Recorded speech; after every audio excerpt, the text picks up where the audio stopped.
Hello guys, this is Abhishek Pandey. Teachers talk India का एक और एपिसोड आज हम शूट कर रहे हैं। संडे का दिन है। जैसा कि आपको पता है कि टीचर्स टॉक इंडिया इस देश का पहला यूट्यूब पॉडकास्ट चैनल है जो सिर्फ टीचर्स और एडुकेटर्स के लिए डिवोटेड है। आज जो हमारे साथ शख्सियत हैं उनका नाम है Gayatri ma'am, border public school की प्रिंसिपल है। मैम के बारे में जब मैं प्रोफाइल देख रहा था और समझने की कोशिश कर रहा था तो मुझे लगा कि इस चैनल पे अभी तक ऐसे पर्सन क्यों नहीं आए। सो वी अप्रोच है, हमने बात करी मैम से और रिक्वेस्ट करा, क्योंकि मैम जनरली ऐसे किसी भी शो में नहीं जाती हैं। सो हमारे इन्होंने रिक्वेस्ट को एक्सेप्ट करा और फिर इन्हीं आने के लिए तैयार हुए। सो जनरली ये वीडियो शायद हो सकता है थोड़ा लंबा हो शायद, लेकिन प्लीज़ आप इनके एक्सपीरियंसेस, इनके स्ट्रगल्स और आने वाले चैलेंजेस को ज़रूर सुनने की कोशिश करिएगा। एंड मैं चाहूँगा कि आप इस चैनल को लाइक, शेयर और सब्सक्राइब भी करें और साथ में मैक्सिमम लोगों तक हमारे पॉइंट ऑफ व्यू रखें। So thank you so much Gayatri ma'am, thank you so much आप आए। एंड बहुत बड़ी बात है हमारे लिए, इट्स ऑनर कि आप इस चैनल पे हैं और अपनी बातें रखें। जी मैम। सो मैम, पहले अपनी कुछ जर्नी के बारे में बताइए, कैसे शुरुआत हुई, फिर उसके बाद से हम क्वेश्चन शुरू करेंगे। Okay, if you will ask me तो सबसे पहले ये शुरुआत बताऊंगी जो आजकल का ट्रेंड हो चुका है कि हमारे टीचिंग प्रोफेशन में लोग बाय चांस आ जाते हैं। बाय प्रोफेशन चॉइस करके आने वाले बहुत गिने चुने लोग होते हैं। तो मेरी जर्नी की शुरुआत भी कुछ ऐसे ही हुई थी। एंड मैंने मेरी मम्मी को बताया था कि कुछ भी करवा लेना, I will not become a teacher. Okay, और मैम ये कौन से ईयर की बात है?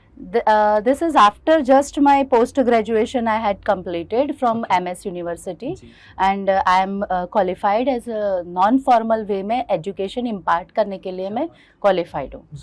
तो तब जाके तब बहुत अच्छा स्कोप था कि टीचर की नौकरी फटाक से मिल जाती है, गर्ल्स है तो सेफ भी लगती है पेरेंट्स को। Previously I was qualified as a social worker, basic qualification. But वहाँ पे ये था कि वो जो करना था तो वो आउटसाइड वर्क था। अब 90s एंड में ये मिलेनियल नाइट्स वाले एरा में that wasn't allowed by our parents. तो पेरेंट के लिए बहुत दिक्कत वाली बात होती थी कि बच्ची को अकेले कैसे, अब खैर लोग अमेरिका कनाडा कहीं पे भी भेज देते हैं, बट तब ये था कि हम, मेरे मम्मी पापा अलाउड नहीं करते थे कि बाहर नहीं भेज सकते। तो आप बेटर है बड़ौदा में किसी रिनाउंड स्कूल में अच्छे से जॉब ले लो and you will be paid for that. Time से जाओ, टाइम से घर आ जाओ, very safe and secured atmosphere. But तब मुझे ये था कि नहीं, कुछ भी करवा लो, मैं टीचर नहीं बनने वाली, बिकॉज मेरे कुछ अलग ही थॉट प्रोसेस रहे थे। But after some time it that के अभी जब तक कुछ नहीं कर रही है तब तक टीचर बन जा। So I was forced like that and I had started my journey with being nothing at all. With one reference, I was appointed in between of the year in one school. I had started with New Haven Vidyalay, which is very renowned school at the time in as Gujarati medium and right now also बहुत famous है eastern area of Vadodara में। और वहाँ पे because of reference मुझे वहाँ पे job तो मिल गई थी, but in between of the year कुछ करने को था नहीं। तो the good thing is that, और worst thing was that, whatever it may be, but the positive outcome of that is कि मैंने जो भी कुछ किया, जो भी बोलते थे कर लेती थी, क्योंकि और कोई क्लास खाली नहीं था। So being a proxy teacher, किसी भी सब्जेक्ट को बोला तो मैंने बोला हाँ कंप्यूटर मुझे आता है, ये हाँ मुझे आता है, चलो मैडम ये आप कर लो, ये प्रॉक्सी प्रिपेयर कर लो, ये इतना होमवर्क करवा लो, ये करवा लो, वो करवा लो। एक लेबल अच्छा सा दिया था, moderator. So that was also very good.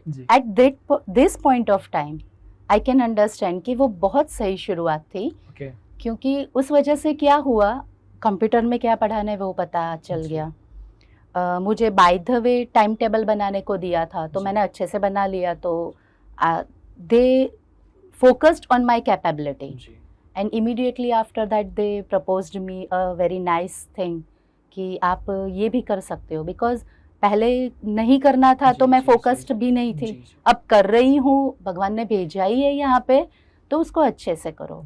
सो मुझे ये कहने में कोई शर्म नहीं है कि आप कभी भी किसी भी प्रोफाइल में if you believe in God तो भगवान की मर्जी के बिना पत्ता भी नहीं हिलता। True. अब उन्होंने डाला है मुझे इस प्रोफेशन में, तो I have to prove my best. जी, और इसी वजह से शायद मैं इतनी अच्छी प्रिंसिपल साबित हो चुकी हूँ, क्या और बात है। इसीलिए शायद आपने मुझे बुलाया है जी, कि माई बायोडेटा इज अ स्ट्रॉन्ग, जी, कि जो आया उसको इतनी शिद्दत से अपनाया है जी, तो सक्सेस है। ग्रेट। सो मैम, ये आपकी एजुकेशनल जर्नी कौन से ईयर में शुरू हुई? I have started the things in graduation 1996 से ओके, शुरू करके जी, 2001 में मैंने सब कंक्लूड कर लिया था। ओके, राइट, फिर बाद में being a teacher we need to have BEd, जी, गवर्नमेंट ने वो जो रूल निकाला, जी, so I applied for BEd, then I done my masters with जी, साइकोलॉजी, जी, and thanks to COVID okay, घर पे बैठे थे, वैसे ऑनलाइन ही क्लासेस चलती जी, थी, जी, सब जी, मैनेजमेंट ऑनलाइन होता था। जी, तो गवर्नमेंट की एक पोर्टल है जो सबको पता होना चाहिए, स्वयं करके, अच्छा, हाँ, एचआर मिनिस्ट्री उसको हैंडल करती है, और Okay. उसमें बहुत सारे ऑनलाइन कोर्सेज है जिसके क्रेडिट पॉइंट्स भी मिलते हैं और Okay. वो गवर्नमेंट की जॉब में काम भी लगता है। जी, so I by the time pass way में उस वहाँ से मैंने अच्छा। कोर्सेज भी किए, जी, एंड दैट टू एग्जाम आपको ऑनलाइन सेंटर पे जाकर देनी है। ओके, तो वहाँ पे स्टूडेंट साइकोलॉजी किया, सोशियो साइकोलॉजी Okay. किया, इफेक्टिव कम्युनिकेशन किया, जी। And so multiple ma'am courses like degrees Yeah. आपने कंप्लीट करने की कोशिश करी, एंड मुझे लग रहा है 2001-2 में आपने एजुकेशन वाला पोर्शन शुरू कर जी। दिया। So ma'am, education as a teacher to principal कितना स्ट्रगल रहा, या बहुत स्मूथली हो गया? ये समय तो लगा है। समय तो लगा है। कोई भी चीज आप करो तो ऐसा नहीं होता कि रातों रात हो जाती जी। है, इट टेक्स सम टाइम। जी, तो प्रोसेस है, बट आई एम ब्लेस्ड कि मेरा प्रोसेस बहुत फ्रूटफुल रहा। अच्छा मैम, सिर्फ आप ही का रहा है कि और भी बहुत लोगों का रहा होगा? होते ही है। जी, if you will ask me तो मैं हमेशा यही कहूंगी, प्रोसेस सब अच्छे हैं जी, अगर आप उसको पॉजिटिवली लेते हो तो। जी, जी, जी, ये अपने परसेप्शन की बात है। मैं जी। चाहती तो उस बात को, मम्मी की बात को मैं नकार भी सकती थी, जी। स्ट्रांगली उसको रिबेलियस होके मना भी करती, जी। तो शायद आज कुछ और भी था। बीच में मैंने कुछ और करने का ट्राई भी किया अच्छा, था। Okay, I went to corporate field, I went Okay. To Reliance web world, okay. तो वो सब की किया, बट नहीं, that So, wasn't my forte. इसीलिए मैम, ऐसा ही क्यों है कि एजुकेशन में ही एक टेक्निकल अच्छे ग्रोथ और अच्छे पोजीशन के लिए बहुत ज़्यादा समय लग जाता है? एक टीचर को प्रिंसिपल बनने के लिए जो जितना ज़्यादा समय लगता है, उतने समय में कम से कम 1 या 2 डिकेड में बहुत सारी चीज़ें बदल जाती हैं। तो इस पे आपका ओपिनियन क्या है मैम? एजुकेशन में ही सिर्फ इतना समय लगता है? एक्चुअली नहीं, किसी भी फील्ड में I Okay. Disagree to you. जी, किसी भी फील्ड में मास्टरी लेवल तक पहुंचने के लिए, लाइक जी। Principal is, you can say कि एजुकेशन फील्ड की मास्टरी, यानी जी, स्कूल तो- लेवल का टॉप पोजीशन जी, है। जी, तो किसी भी फील्ड में मास्टरी लेवल के पोजीशन के लिए definitely it will take time. जी, ऐसा जी। नहीं होता। वो जो बन जाते हैं ना, वो बैठे बिठे आए होते हैं, तो hmm, then they won't be able to survive the things.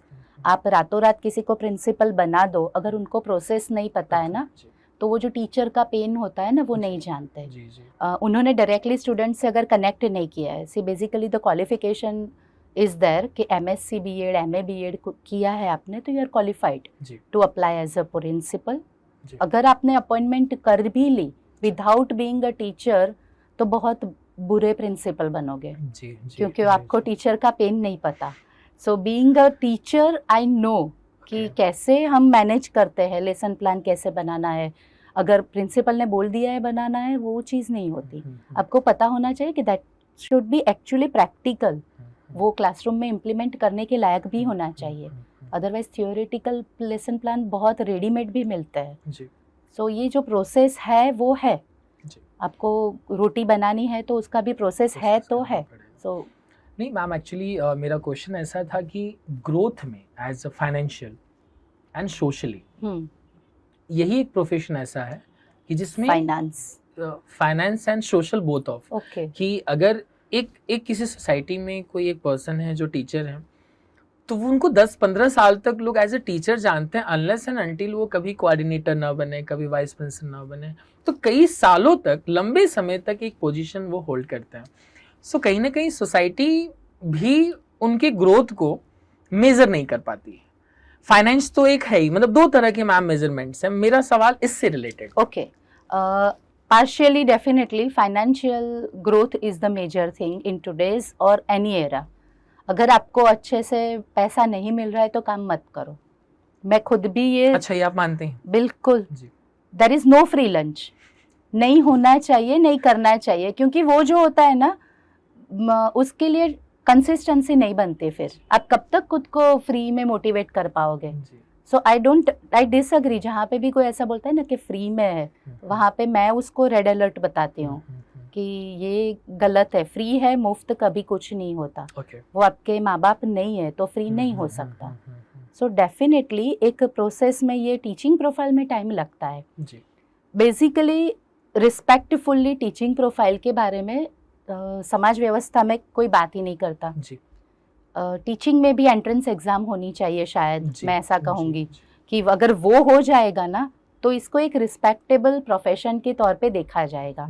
जैसे कि आपको डॉक्टर नीट क्लियर करो, JEE क्लियर करो, मेंस क्लियर करो, तो ये क्लियर करने के लिए इसका, भले ही आप बीइंग अ टीचर ऐसा बोलूँगी कि एक हवा बना है, बट उसी वजह से इस प्रोफेशन को उतनी शिद्दत से लोग चाहते हैं कि कोई भी ऐसा कैरियर ऑप्शन, बहुत ही कम लोग ऐसा सोचते हैं कि हमारे स्कूल में भी अगर बच्चों से पूछे कि आप में से टीचर किसको बनना है, कोई नहीं बनना चाहता, कोई नहीं बनना चाहता। सो जब तक ये पूरा समाज इकट्ठा होकर इसके लिए कुछ नहीं करेगा तब तक ये तो नहीं होने वाला। मैम, तो स्कूल लेवल पे भी जैसे गवर्नमेंट तो TET लेती है, टीचर्स एलिजिबिलिटी टेस्ट, CBSE के तो नॉर्म्स ही हैं कि अगर आप अपने स्कूल के टीचर्स को प्रमोट करना चाहते हैं तो TGT टू PGT उनके भी एग्ज़ाम्स होते हैं। सो मैम, स्टेट बोर्ड में भी ऐसा कोई प्रोसेस है? एक्चुअली है प्रोसेस, बट इतनी ट्रांसपेरेंसी से बताऊंगी कि जो भी कोई रूल्स होते हैं ना उसको तोड़ने के लिए भी बहुत सारे एजेंडाज होते हैं। ओके। सो ऐसा नहीं है कि गवर्नमेंट के खिलाफ जाकर करते हैं, बट ऑनेस्टली अगर बताऊं मैं आपको, हमारे पास ऐसे टीचर बहुत सारे हैं कि जो क्वालिफाइड टीचर्स नहीं है, but they are by heart teachers. अब जाके उनको तो क्वालिफिकेशन चाहिए, जैसे मेरे केस में हुआ। Previously I wasn't a qualified principal, but अब मुझे अगर प्रिंसिपल बनना है तो I need to have this degrees, तो मैंने उसके लिए काम किया। बहुत सारे लोग ऐसे हैं कि वो काम नहीं कर पाते, बाद में जाके पढ़ाई करना, तब शायद उनकी शादी हो चुकी है या फिर बच्चे भी है। अब उस ग्रोथ के लिए अभी कोई लेडी बहुत अच्छी टीचर है, प्रिंसिपल लेवल का उसके पास एक्सपीरियंस है, बट उनके पास डिग्री नहीं है, तो she can not be recruited as a principal. तो वो फिर बहुत सारे एस्पेक्ट्स उसमें आते हैं कि ये सब चीज़ अगर नहीं है तो we can't appoint you even if you are deadly into this profession. तो ये एक चीज़ है। खैर मैम, सो मेरा जो अगला सवाल है कि मैम ड्यूरिंग मतलब टीचिंग वाला जॉब आपको ज़्यादा टफ लगता है कि being a holding a position, वो वाला जॉब ज़्यादा टफ लगता है? क्योंकि जब आप टीचर होते हैं तो आप एक क्लासरूम हैंडल कर रहे होते हैं, जब आप प्रिंसिपल होते हैं तो पूरा स्कूल हैंडल कर रहे होते हैं। बिल्कुल, प्रिंसिपल बन के जवाब दे रही हूँ तो जवाब अलग होगा। जी मैम, तो मैं चाहता हूँ कि आप प्रिंसिपल बन के ही जवाब दें। ठीक है। Being a principal is more tough. Okay. बहुत बहुत टफ है। क्यों? इसमें बच्चों को भी खुश रखना है, टीचर्स को भी खुश रखना है, पेरेंट्स को भी खुश रखना है, और ट्रस्टी और ये सारे एस्पेक्ट के बीच में जो एक कनेक्टिविटी होती है ना, वो प्रिंसिपल होता है। तो आपको ट्रस्टी को भी खुश रखना है और सबको बैलेंस में बना के चलना पड़ता है। इसके लिए मैम कोई डिग्री है क्या गवर्नमेंट के पास कोई कि सब डिग्री बैलेंस कर पाए?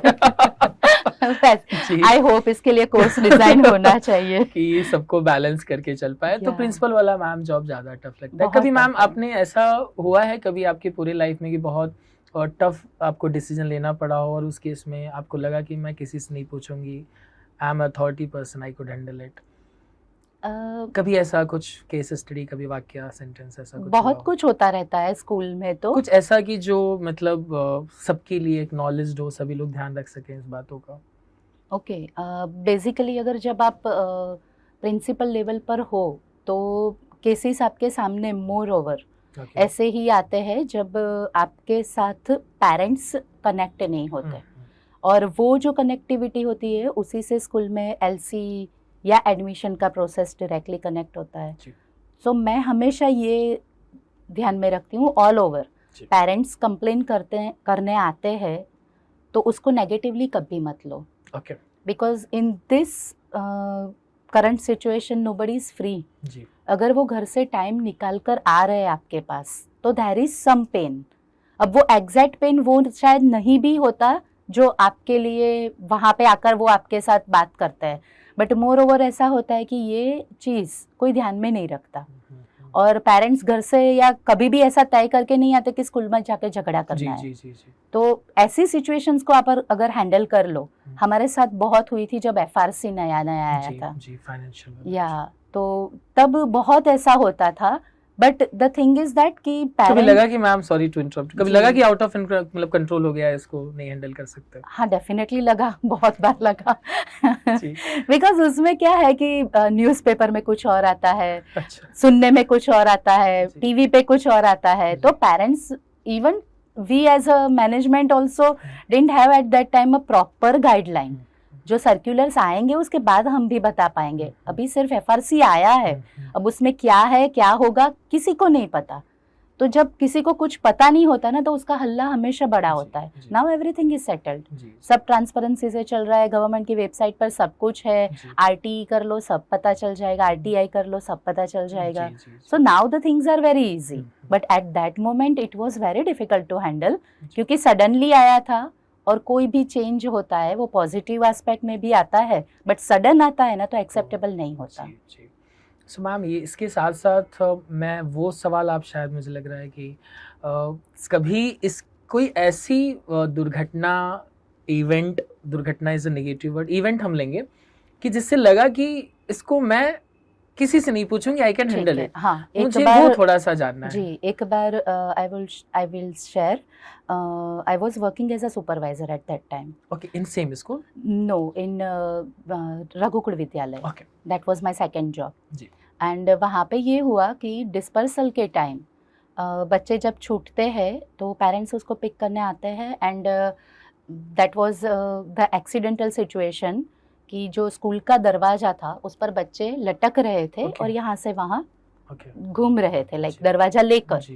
तो उसमें ये हुआ कि the child fall down and वो दरवाजा भी टूट के गिरा उस पे। तो of course it's a very huge thing, because बच्चे को काफ़ी चोट आई थी, और वो छूटने का टाइम था, शाम का वक्त था, तो हमारे जो प्रिंसिपल होते हैं वो भी नहीं थे उस वक्त पे, तो I had to manage the situation. तो तब बहुत ऐसा लगा कि क्या करेंगे, but very nicely and very positively जो हुआ है बस उसकी कंसर्न करो तो चीज़ें अपने आप ठीक हो जाती है। बच्चे को लगा है तो उसकी कंसर्न करो, उसको राइट टाइम पे राइट हॉस्पिटल में ले गए, उसको ट्रीटमेंट मिल गई अच्छे से, तो parents were also happily accepting it कि हाँ एक्सीडेंटल सिचुएशन है, किसी को भी लग सकती है। अब वहाँ पे ब्लेम गेम डेफिनेटली होता है, और जो तरीके से आपको बताना है अपने हेड को वो तरीका आप अच्छे से उनको रिप्रेजेंट कर लो तो ये चीज़ मैनेजेबल है। बीइंग अ स्टाफ अगर आप रिपोर्टिंग भी कर रहे हो ना तो ऐसे तरीके से करो कि सामने वाले को पैनिक ना लगे, सॉल्यूशन बेस्ड आउटपुट दो। तो मुझे उसके लिए उन्होंने प्रेस भी किया था कि the way you have handled the situation और represented whole situation in front of us, तो मुझे ऐसा नहीं लगा कि मैं दौड़ के भाग चला हूँ, but I calm down and अच्छा okay now situation is under control. Ma'am कुछ लोग बोल देते हैं इंसान पैनिक हो जाता है, तो मैम कभी भी ऐसी घटनाएं होती हैं तो सुप्रीम अथॉरिटी को ही ब्लेम किया जाता है। बिल्कुल, चाहे भले ही उसका हिस्सा हो या ना हो। बिल्कुल बिल्कुल ये है। और वो कभी ऐसा होता है कि वो दूसरों पे डाल देते हैं मैं नहीं था जो। नहीं, generally you can not make people fool. आप किसी को बेवकूफ नहीं बना सकते। फॉर अ टाइम बीइंग कोई आपकी बात सुनकर चुप हो जाएगा, बट वो रिवर्ट बैक आता है। In nobody is fool in this, like society काफी समझदार है। सो मैम इस समय एक पेरेंट एसोसिएशन बना हुआ है जी। ये लोग हमेशा कोशिश करते हैं कि जैसा कि एसोसिएशन है वो कोशिश करते हैं कि पेरेंट के हक में सारी चीज़ें आएँ। तो कभी ऐसा होता है कि ये पूरा एसोसिएशन वाला जो फंडा है मैम कि मतलब कुछ ऐसी भी बात बोलते हैं जो लगता है कि अनर्गल है, क्योंकि आपकी एक कम्युनिटी बन गई, एक एसोसिएशन बन गया, इसका मतलब आप कुछ भी नहीं कर सकते? वो हर एक को लागू पड़ता है। अगर टीचर एसोसिएशन है उनको भी लागू आपको लगता पड़ता है है। बनना चाहिए टीचर एसोसिएशन? डेफिनेटली बनना चाहिए, व्हाई नॉट। हर स्कूल का बनना चाहिए कि पूरे बड़ौदा का बनना चाहिए? पूरे बड़ौदा का बनाओ, उसके बाद पूरे देश का भी बनाओ, क्यों नहीं, बनना ही चाहिए। इससे एक यूनिटी एस्टेब्लिश होती है। और पॉजिटिव एस्पेक्ट में देखो तो people share their experiences on a same platform. एक ही फील्ड के सब लोग अपना अपना एक्सपीरियंस जब शेयर करते हैं ना, तब हर एक को एक सॉल्यूशन मिल जाता है उसमें से कि आपने ये ऐसे केसेस सब जगह सेम होता है, बच्चे ही है, पेरेंट्स ही है, सेम स्टडी ही करवाना है, तो हर प्रॉब्लम भी सेम ही होता है। हर एक प्रॉब्लम को हैंडल करने का तरीका सबका अलग अलग होता है, इसीलिए कोई इश्यू बनता है, कोई नहीं बनता। तो अगर ऐसे एसोसिएशन होंगे तो definitely it will be a fruitful pattern for teachers also, why not. So ma'am, एक वो सवाल शायद may be out of the box हो। ट्यूशन टीचर या जो भी टीचर्स हैं, एक तरह के टीचर्स हैं जो सिर्फ टीचिंग कर रहे हैं और एक कॉमर्शियल टीचर हो गए हैं। तो क्या आपको लगता है पर्सनली कि कॉमर्शियल टीचर सोसाइटी को ज़्यादा हार्म करेंगे आगे चल के? अगर इंटेंशन सही नहीं है तो डेफिनेटली हम अगर करेंगे। इंटेंशन सही है और कॉमर्शियल है तो उसमें क्या फर्क पड़ता है? अगर इंटेंशन सही है तो वो कॉमर्शियल तो होगा ही ना। अगर लाइक आप खाना खाने जाते हो किसी भी रेस्टोरेंट में, वो कमर्शियल है, वहाँ पे फूड अच्छा मिल रहा है और वो आपसे चार्ज ले रहे हैं, and if you are affordable, like आपको लगता है कि मैं इस जगह से कुछ खाऊंगी जो मेरे पॉकेट को अच्छा लगता है, लाइक अफोर्डेबल है, तो फिर क्या प्रॉब्लम है? सो मैम, बिना मैनिपुलेशन की प्रोसेस संभव है? मैनिपुलेशन के बिना प्रोसेस डिपेंड करता है कौन हैंडल कर रहा है। जी, जैसे मैम मैंने बड़ौदा में कैंपेन चलाया जी, stop harassing parents for admissions, institute owners के खिलाफ। अच्छा है, पेरेंट्स को एडमिशन के लिए हरेसमेंट होती है? बहुत, okay. 70 कॉल जाते हैं इंस्टीट्यूट के ओनर्स की तरफ से, okay. जब तक कि वो एडमिशंस ना ले लें या ब्लंटली मना ना कर दें। Okay, I have no idea about that. जी, सो कभी मैम आपके पास ऐसा आया कि कोई ऐसा पेरेंट कि नहीं हम ट्यूशन नहीं भेजना चाहते, लाखों की फीस नहीं देना चाहते, हम चाहते हैं कि हमारी सारी इच्छाएं यहीं पूरी हो जाएं, कभी ऐसे? बिल्कुल, हमारे स्कूल में, बड़ौदा पब्लिक स्कूल में, we do have such parents कि जो बच्चे घर पे स्टडी कर रहे हैं और सिर्फ स्कूल में पढ़ाई कर रहे हैं, और वो आकर बोलते हैं कि मैडम आप इस पर ध्यान देना, दिलवाना, क्योंकि हम फीस अफोर्ड नहीं कर सकते और हमें नहीं भेजना उनको इंस्टीट्यूट में। ऐसे कितने % बच्चे होंगे? बहुत कम, दैट्स ऑनेस्टली बहुत ही ज़्यादा कम। अगर मैं पूरे स्कूल में से बताऊं तो हार्डली 5%, वो भी मैं ज़्यादा बोल रही हूँ शायद, कि बहुत कम ऐसे पेरेंट्स होते हैं, बट है, दैट इज़ अ फैक्ट। तो और मेरे पास है ऐसे students, so I am happy. आपको लगता होगा कि बहुत अच्छी बात है कि बच्चे ट्यूशंस नहीं जा रहे हैं, हमारी रिस्पॉन्सिबिलिटी बढ़ जाती है जी। तो जब कोई इतना फेथ देकर आपके साथ काम कर रहा है ना, तो you feel at the same time, आपको प्राउड फील होता है कि इनको हम पर इतना भरोसा है कि हम ये कर पाएंगे, और हमारी रिस्पॉन्सिबिलिटी 4 गुना बढ़ जाएगी। तो मैम 5% भी भरोसा बहुत ज़्यादा है। कम से कम इतने लोग तो मानते हैं कि हमको ट्यूशन नहीं जाना चाहिए। बिल्कुल, क्योंकि अभी तक तो कुछ समय पहले 100% लोग मानते थे। अगर हर स्कूल से 5% लोग मानने लग जाएं, I will definitely do the things like that कि मत भेजो ट्यूशन बच्चों को। पेरेंट्स को अगर आपके माध्यम से भी मैं बता पाऊँ कि कोई ज़रूरत नहीं है, क्यों भेज रहे हो, केजी के बच्चों को पेरेंट्स ट्यूशन भेज रहे हैं, क्यों भेज रहे हो, अभी उसको सिर्फ खेलने दो, पढ़ाई करनी है कर लेगा अपने टाइम पे, इतनी क्या जल्दी में हो। We have to deal with parents psychology. Moreover issues इश्यूज़ क्या हम टीचर्स के यूज़ आप रिजॉल्व करने के लिए ट्राई करते हो, बच्चों के इश्यूज, बट पेरेंट्स के लिए कोई नहीं कर रहा है। एंड ये जो प्रॉब्लम है ना, पेरेंट्स की है, अगर आप मुझसे पूछो तो। मैम मैंने तो ये करा है, मैंने लास्ट एकेडमिक ईयर में पेरेंट्स ट्रेनिंग प्रोग्राम किया था। कितने पेरेंट्स ने अटेंड किया था? ऑलमोस्ट 100-200 होंगे। और आपने अप्रोच कितने पेरेंट्स को किया था? उतने ही जो हमारे साथ जुड़े हुए हैं। अच्छा, तो वो आपसे जुड़े हैं इसलिए आ गए। दिक्कत ये हुई ना मैम कि बहुत अच्छा लगा, ये पेरेंट पहले बोलते हैं कि पूरी ज़िंदगी जब तक आदमी जीता है तब तक सीखने का उम्र होता है या लास्ट तक, उसमें से कुछ पेरेंट्स नहीं आए। तो मैंने बोला कि अब क्या आप इस बात से सहमत नहीं हैं क्या कि आप पेरेंट हो गए तो आपको सच में ऐसा लगता है कि आप बहुत ज़्यादा कैपेबल हैं अपने बच्चों को हैंडल करने के लिए, तो मुझे लगता है कहीं ना कहीं गलत है। अगर आपको कोई टीचर आपको सिखा रहा है कि आप अपने बच्चे का परवरिश कैसे करें, तो इसमें मैम बुरी बात क्या है?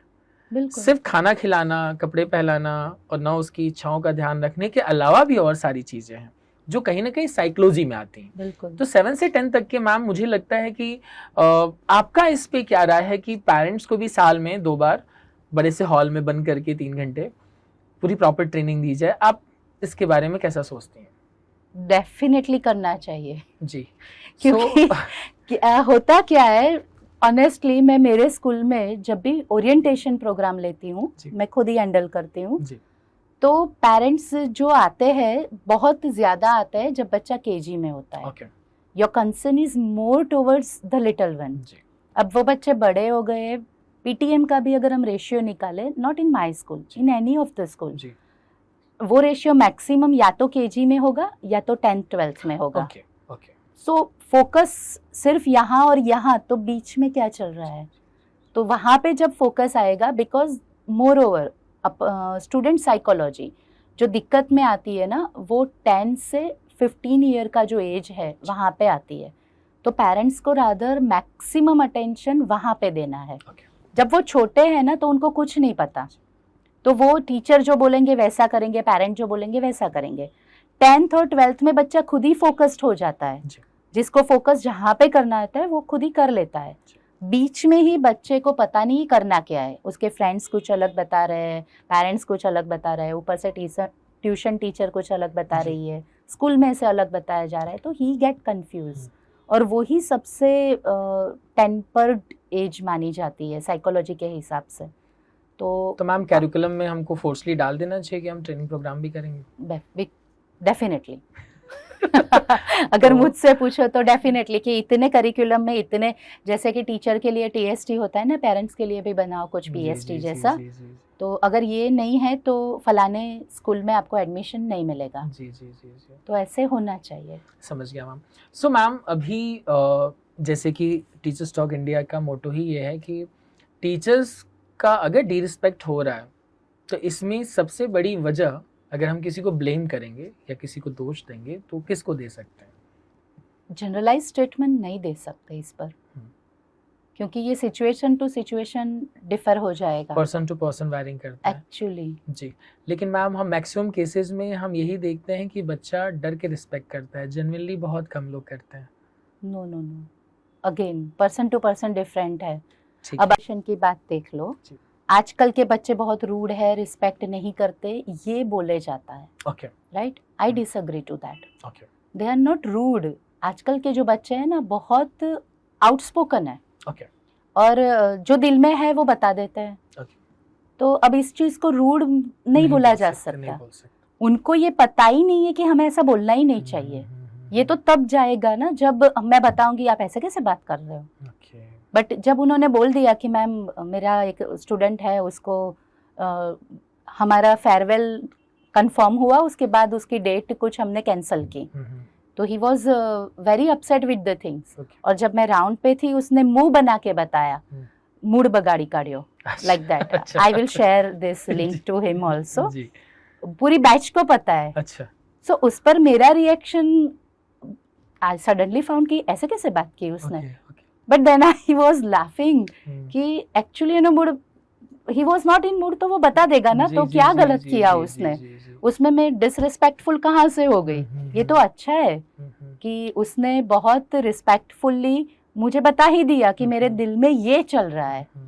तो उसके बाद अगर मैं उस बच्चे को रूड मानने लगूंगी कि वो प्रिंसिपल के साथ ऐसे बिहेव करता है, राउंड पे होते तो ऐसे नहीं बोला जा सकता, तो that is a very traditional way of thinking.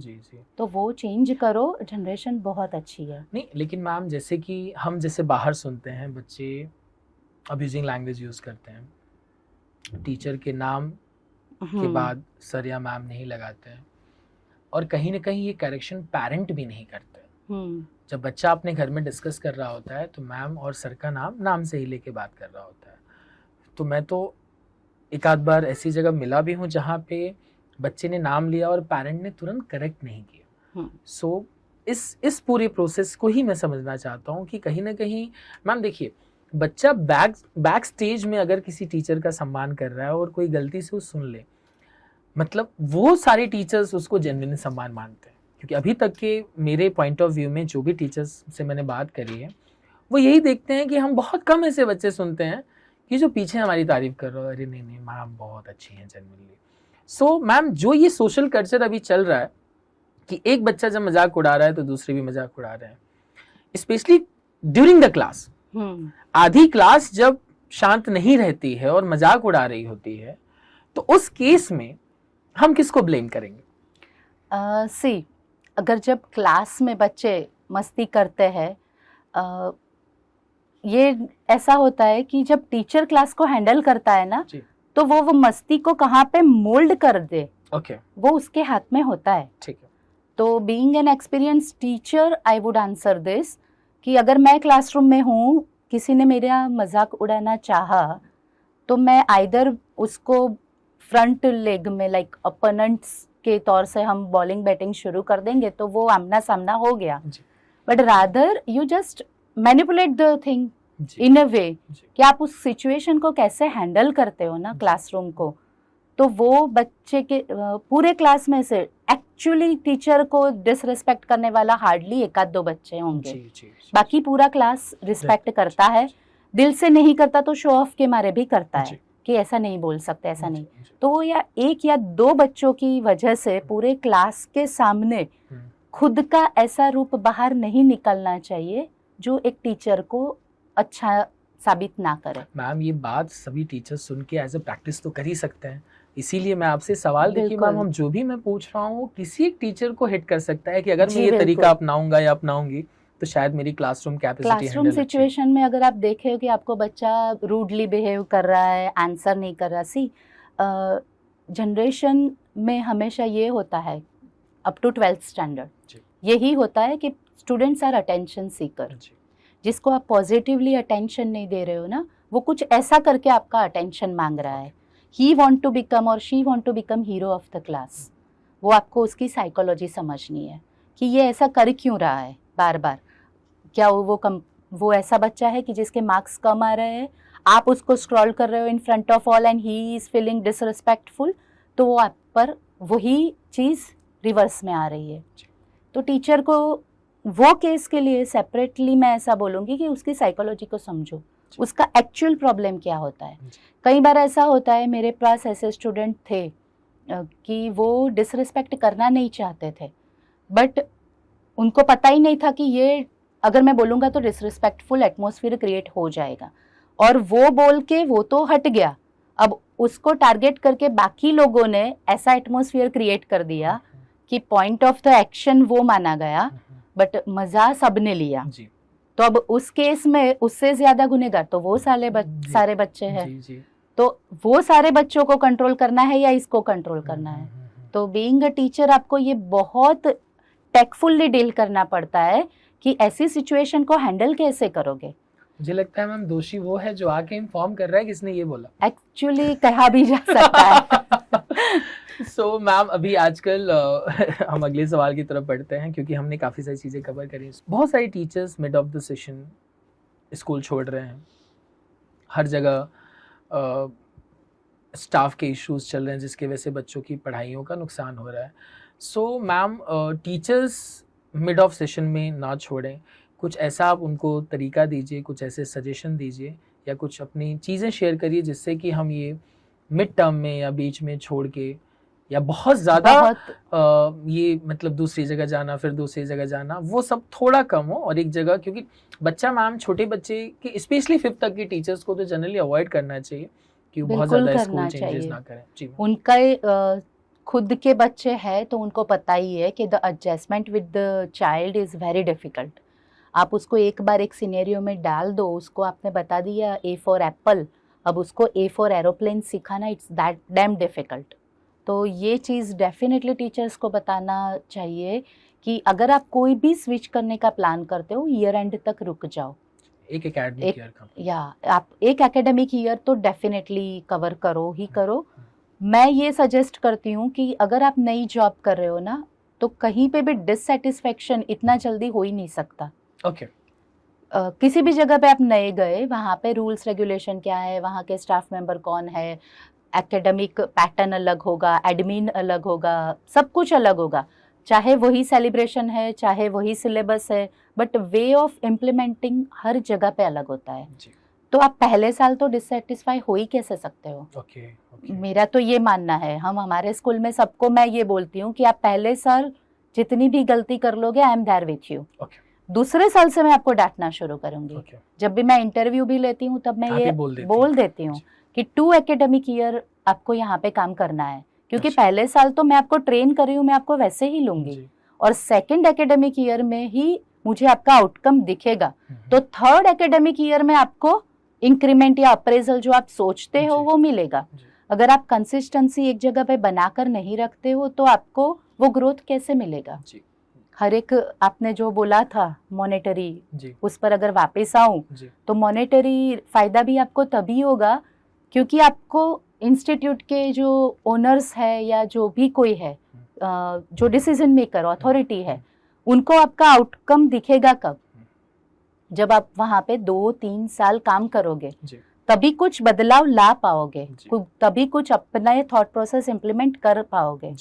और यहाँ तक नहीं पहुँचोगे, फिर कंप्लेन करोगे कि हमारी सैलरी बढ़ ही नहीं रही है, तो नहीं बढ़ेगी ऐसे तो। So ma'am, on the camera, on the record आप ये बताइए कि आपका कोई ऐसा टीम मेंबर हो जिसको आपने बोला हो आज स्टे बैक करना है, बहुत सारा काम है, कल जल्दी आना है, और उसने एकदम एक्साइटमेंट के साथ बोला हो ma'am I am here with you? Oh, बहुत सारे हैं। I am blessed with that. एक नाम बताइए ऑन द कैमरा। एक नाम बताऊंगी तो फिर दिक्कत मुझे हो जाए। हाँ जी बिल्कुल, क्योंकि कल मैं स्कूल जा रही हूँ। अच्छा, क्योंकि मैम जनरली क्या होता है स्टे बैक के नाम पे सब लोग थोड़े से परेशान हो जाते हैं, वो नहीं तो उनके घर वाले परेशान हो जाते हैं। ठीक है, सो फिर भी मैं चाहूंगा कि आप अगर 2-3 मल्टीपल नाम लेना चाहें तो ले लें। बिल्कुल। हमारी टीम जो है Baroda public school, I am so blessed with the things in terms of saying, proudly saying that कि बहुत बहुत ड्रॉप आउट रेशियो कम है। अच्छा, क्या बात जो मेरे पास जो टीम है बैक ऑफिस या इवन प्यून मासी स्टाफ, अच्छा, मैं जिसको बोलती हूँ कि जो स्ट्रॉन्गेस्ट है, जो मेरा एडमिन पार्ट है जी, और जो प्यून मासी वगैरह है, जो हमारा बेस है, वो दोनों टीम मेंबर शायद मेरे साल 10 साल हो गए हैं हम लोगों को। तो कोई छोड़ता ही नहीं है job. I cross my finger, but that is good thing. इसीलिए इतने अच्छे से हमारे स्कूल में मेंटेन हो रहा है, हर एक कोई अपना डिपार्टमेंट बहुत अच्छे से संभाल रहा है, and that's why I am like very free.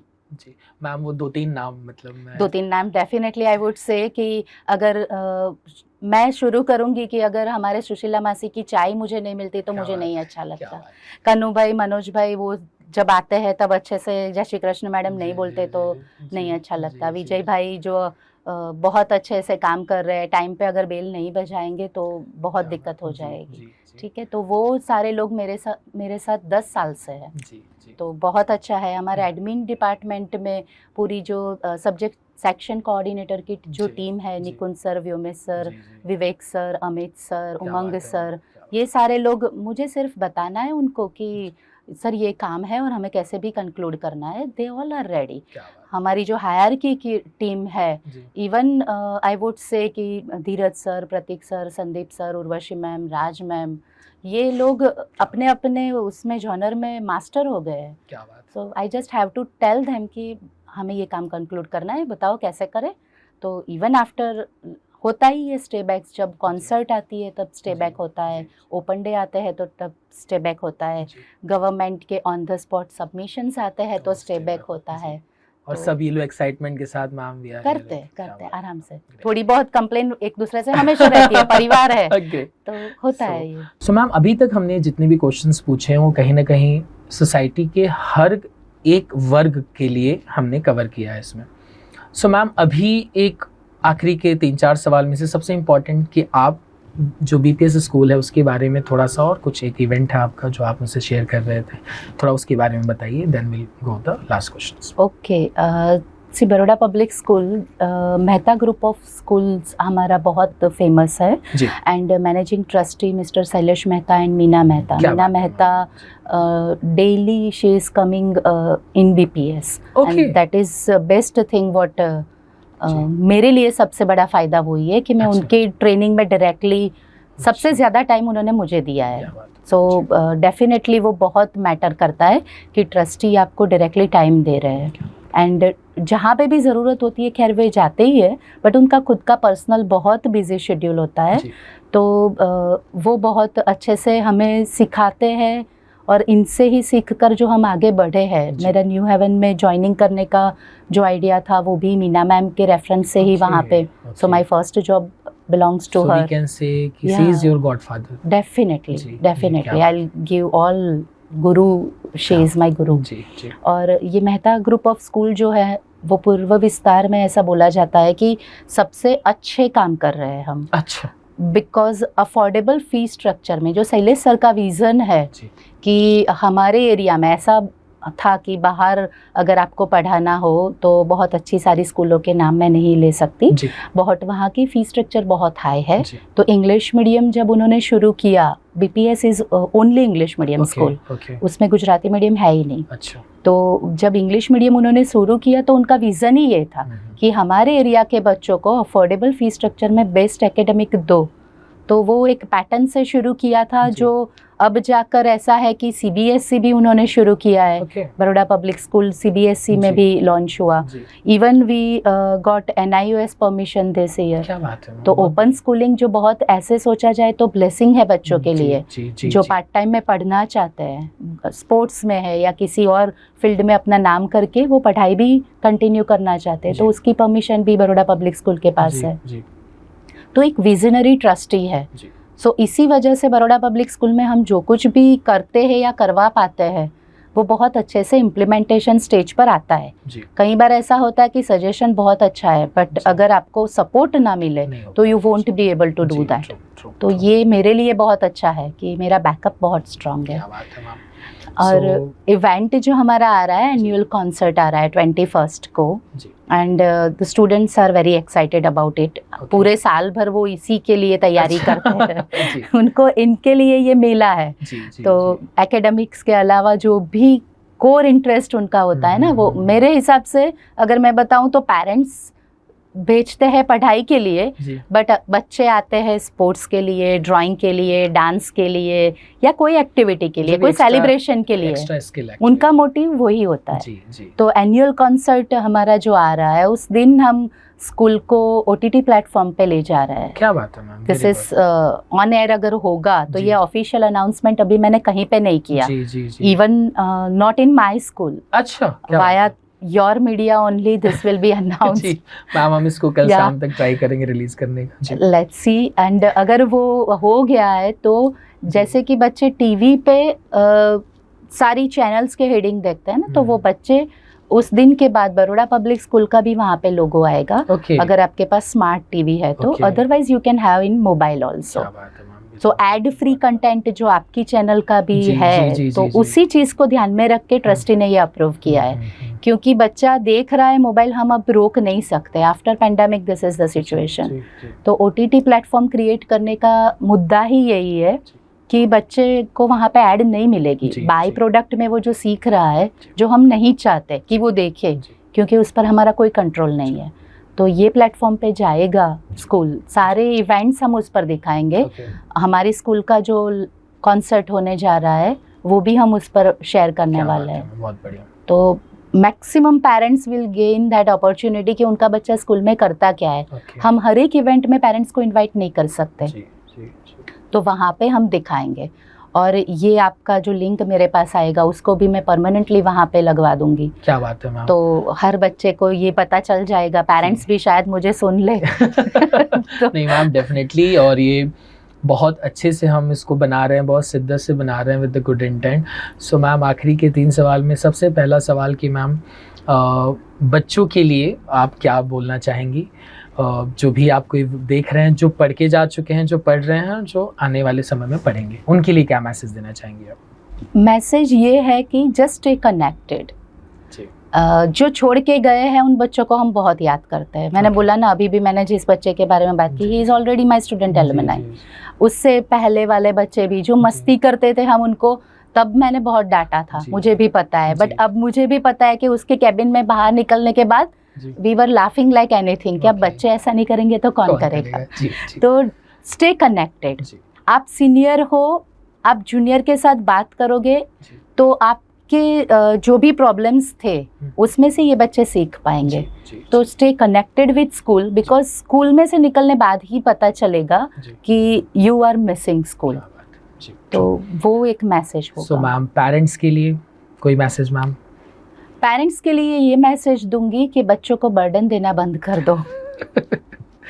Let them grow.